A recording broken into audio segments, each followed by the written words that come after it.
মুর্শিদাবাদের শামশেরগঞ্জ ব্লকের নিমতিতা গ্রাম পঞ্চায়েতের শিবপুর আমবাগান এলাকা থেকে ৫ জন জুয়ারিকে গ্রেফতার করল শামশেরগঞ্জ থানার পুলিশ।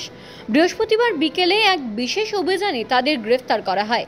জুয়ার আসর থেকে ১,৭৫০ টাকা নগদ উদ্ধার করে পুলিশ।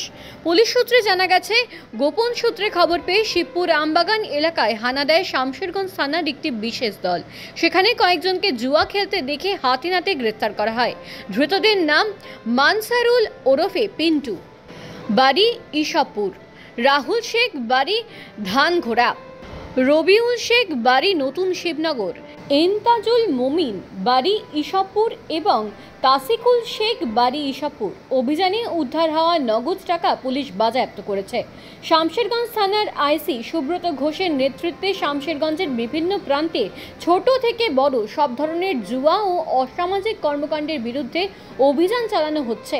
সমাজ শৃঙ্খলা ও নিরাপত্তা রক্ষার করতে তৎপরতা চালানো হচ্ছে শামশেরগঞ্জ থানার পুলিশের পক্ষ থেকে। গ্রেফতার হওয়া ৫ জনকে শুক্রবার সকালে জঙ্গিপুর মহকুমা আদালতে পাঠানো হয়েছে।